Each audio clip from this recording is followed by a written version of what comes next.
E isso pode ser escrito assim, né? Variação,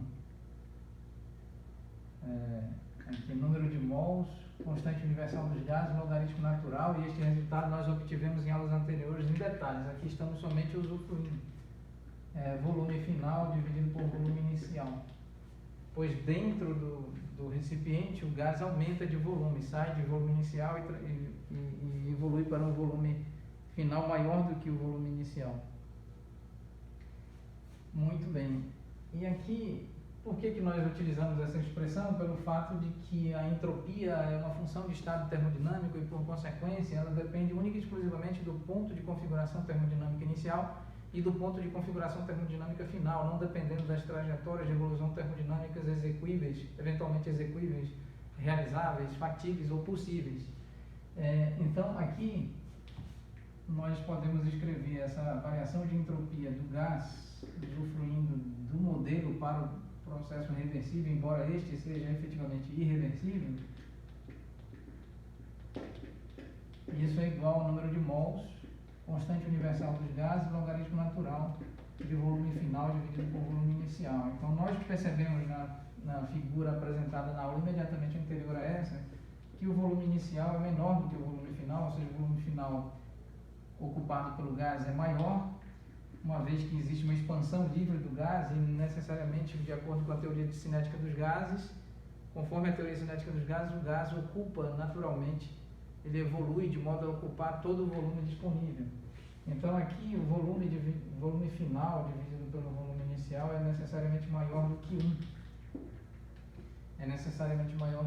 Então isso implica, porquanto admitindo as propriedades da função exponencial e da função logarítmica, de que o logaritmo natural de volume final dividido por volume inicial é positivo.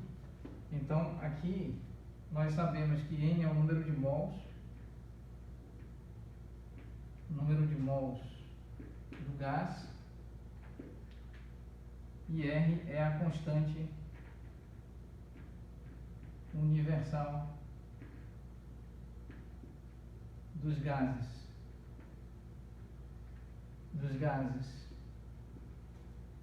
Muito bem, então nós temos N é positivo, R é positivo, medido em laboratório, tanto o número de mols quanto o R, e ainda o logaritmo natural de volume final dividido por volume inicial também é positivo.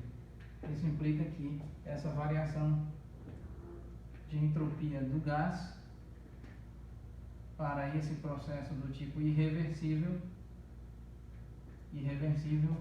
é NR logaritmo natural de volume final dividido por volume inicial, e isso é maior do que zero.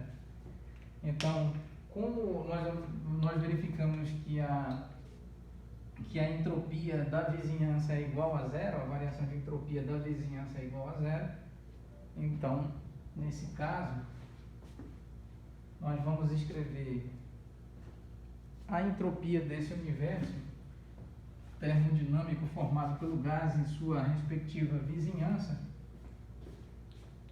da seguinte forma. Então vamos aqui escrever a variação de entropia do universo termodinâmico em questão, composto pelo gás mais a sua respectiva vizinhança, é a variação de entropia do gás mais a variação de entropia da vizinhança. Então aqui nós temos, e vale aqui uma observação importante.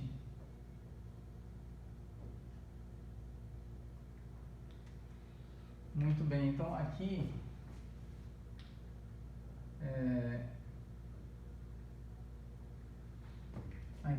nós sabemos que o processo é do tipo irreversível. Processo do tipo irreversível, é preciso destacar, processo do tipo irreversível. Então, nós temos esse valor, nós mostramos, é igual a zero.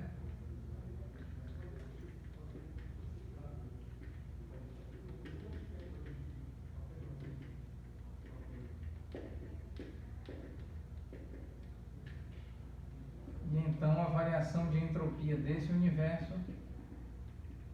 termodinâmico em questão, ou sob análise, é igual à variação de entropia do gás, que é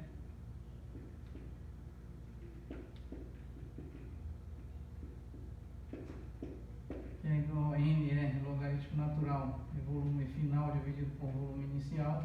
Isso é maior do que zero, o que implica que ocorre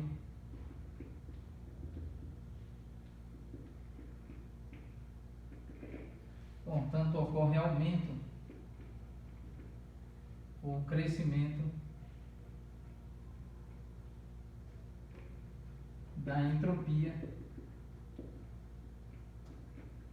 do gás submetido à expansão livre e irreversível, conforme nós mostramos em aulas anteriores. E mais uma vez, esse resultado é importante recordar aqui, destacar que delta S é igual a S, variação de entropia final menos entropia inicial, igual a integral do ponto inicial até o ponto final, infinitésimo de quantidade de calor dividido por temperatura. Então isso sim, de acordo, conforme a análise real, o cálculo diferencial e o cálculo integral, nós podemos reescrever como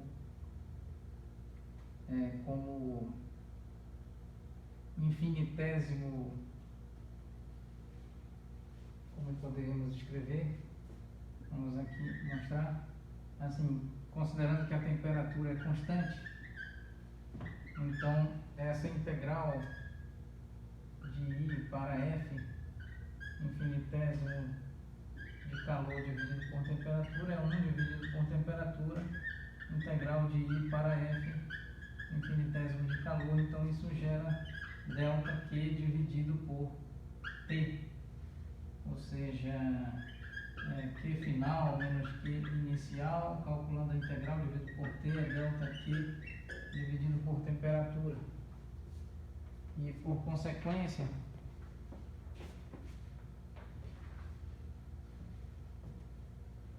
aqui, nesse caso, delta S é igual a delta Q dividido por T.